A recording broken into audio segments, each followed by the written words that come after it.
गांव के किनारे मिट्टी की दीवारों वाला एक छोटा सा घर था जहां अरविंद 15 साल का दुबला सा लड़का रहता था, मगर आंखों में बड़े सपने की चमक लिए।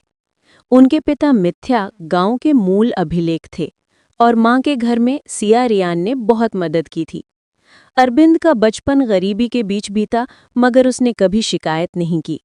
उनका सबसे बड़ा सपना था डॉक्टरी। वो सपना भी ऐसा नहीं आया था। उनकी जड़ें बचपन की एक घटना थी। 4 साल पहले उसकी छोटी बहन गीता को तेज बुखार हो गया था। गांव में कोई डॉक्टर नहीं था। पास के शहर तक जाने में 3 घंटे लगे और समय पर इलाज न मिलने से सिया की हालत खराब हो गई। उस दिन अरविंद ने अपनी बहन को गोद में लेकर अस्पताल तक दौड़ लगाई थी। वो तो बच गई, परंतु उस दिन वो मन ही मन ठान गया, एक दिन मैं डॉक्टर बनकर उभरूंगा ताकि किसी को भी मेरी बहन की तरह महसूस न सहना पड़े। गांव के स्कूल में पढ़ाई का स्तर बहुत अच्छा नहीं था। किताबें पुरानी थीं, लैब का नाम तक कोई नहीं जानता था और विज्ञान की कक्षा में केवल उद्धरण ही पढ़े गए थे। लेकिन अरविंद को पता था कि डॉक्टर बनने के लिए उन्हें नीट जैसे कठिन परीक्षा पास करनी होगी।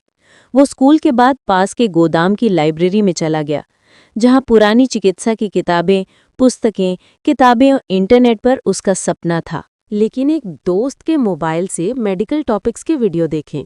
उसके पिता अक्सर कहते थे, बेटा तू तो बहुत पैसा है।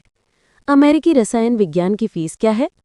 अरविंद बस मुस्कुराहट देता है, अभी आप मत चिंता मत करो, मैं स्कॉलरशिप ला मिगेल। गांव के कई लोग मजाक उड़ाते हैं, क्या डॉक्टर बनाना क्या आसान है? पहले शहर के पर्यटक देखें कि कितने पैसे खर्च हुए। गांव का लड़का, वो भी एंट्री का बेटा, डॉक्टर बनेगा? हाँ, बस सपने देखते रहो। लेकिन अरविंद के चमत्कार में ये ताने सिर्फ आग भरते हैं। हर बार कोई उसे नीचा दिखाता है, वो और मेहनत से पढ़ाई करता है। समर में जब बाकी बच्चों की प्रतियोगिता या सोलाटे, अरविंद चंपारण की रोशनी में पढ़ाई करते हैं। कभी कभार उसके घर में बिजली नहीं होती तो वो लालटेन या मोमबत्ती नोट बना लेता है। उसकी मेहनत के दम पर नींद के टुकड़े, पत्थरों के गोले और सपने की खुशबू बसती थी। वो रोज खुद से, अरविंद, अगर तू अपनी बहन, अपने माता पिता और अपने गांव के बच्चों से हार मान गया तो क्या होगा? तो ही तो उनकी उम्मीद है। अरविंद को विज्ञान में महान अंक मिले, लेकिन अंग्रेजी में तुरंत कम। यूनिवर्सिटी के इंटर कॉलेज में अंग्रेजी के अच्छे अंक पाने के लिए दाखिला ज़रूरी था। उन्होंने डॉक्टर से कहा, सर मुझे एक मौका दीजिए, मैं अगले साल आपसे बहुत ज़्यादा अच्छे नंबर लाऊंगा की उम्मीद करता हूँ। उसकी आंखों में चमकते हुए देखकर मन चला गया और फिर अरविंद ने 11वीं-12वीं सदी में विज्ञान पर पूरा ध्यान दिया। 12वीं के बाद वो नीट की तैयारी के लिए शहर गया। किराए पर एक छोटा सा कमरा लिया जहाँ एक चारपाई, एक टेबल और एक पंखा था। दिन में 12 से 14 घंटे की पढ़ाई उसकी आदत बन गई।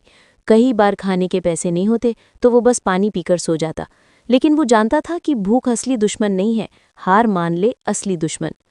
नीट की परीक्षा से ठीक 1 महीने पहले उसके पिता को गंभीर बुखार हो गया था। अस्पताल में इलाज के लिए पैसे नहीं थे।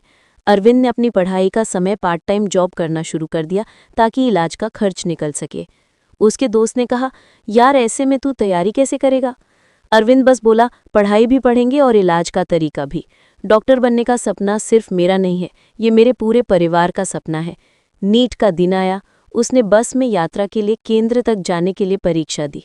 हाथ में एडमिट कार्ड था और दिमाग में बस एक ही आवाज़ थी कि अरविंद की परीक्षा कठिन थी, लेकिन उसकी मेहनत ने उसे हर सवाल के सामने ला दिया। 1 महीने बाद रिजल्ट आया। गांव में इंटरनेट ना की वजह से वो साइबर कैफे हो गया। रोल नंबर डालते ही रिजल्ट स्क्रीन पर चमक उठा।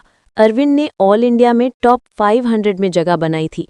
उसकी आंखों में फूल आ। दूसरी तरफ से सिर्फ सिसकियों की आवाज़ आई, खुशियों के फूलों की।